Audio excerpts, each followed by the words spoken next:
মানুষ অনেক সময় মুখ ফসকে এমন কমেন্ট করে ফেলে অন্যের ব্যাপারে, এটা দিয়ে সে মাঝে মাঝে জাহান্নামী হয়ে যায়, কিন্তু সে ভাবেই নাই এই শব্দে আমাকে জাহান্নামে ঢুকাবে।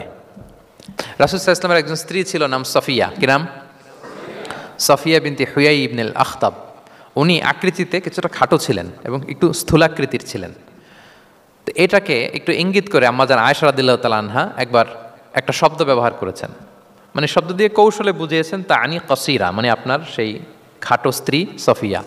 নারীদের মধ্যে এটা থাকে স্বাভাবিক, মানবীয় কারণে।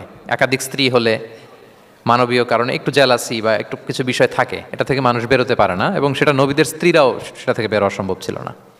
তো কথা বলতে বলতে এমন একটা শব্দ বললেন যেটা দিয়ে সাফিয়া রাদিয়াল্লাহু তাআলা আনহাকে বুঝালেন যে আপনার অমুক স্ত্রী, মানে তিনি আকৃতিতে কিছুটা খাটো এবং কিছুটা স্থূলাকৃতির।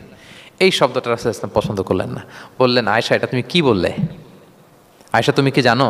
লাকুত কুলতি কালিমা, তুমি এমন একটা শব্দ বলেছো সফিয়ার ব্যাপারে, লাউ মুজিজাত বিমা ইল বাহরি লা মাজহাজাতহু, এই শব্দটা যদি নীল সাগরে ছেড়ে দেওয়া হয় তাহলে এই শব্দের পঙ্কিলতার কারণে নীল সাগরের পানি মুহূর্তেই কালো হয়ে যাবে। আর এরকম শব্দ যেন আমি না শুনি। আমাদের আয়েশা রাদিয়াল্লাহু তাআলা আনহা সচেতন হয়ে গেলেন, আর কখনো এরকম বলেননি।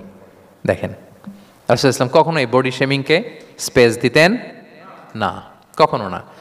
আমরা এগুলোকে ছোট মনে করি, কিন্তু যাকে আপনি বলেন সে অনেক কষ্ট পায় মনে, সে খুব মনে কষ্ট পায়, এজন্য এটা বলা যাবে না, খবরদার।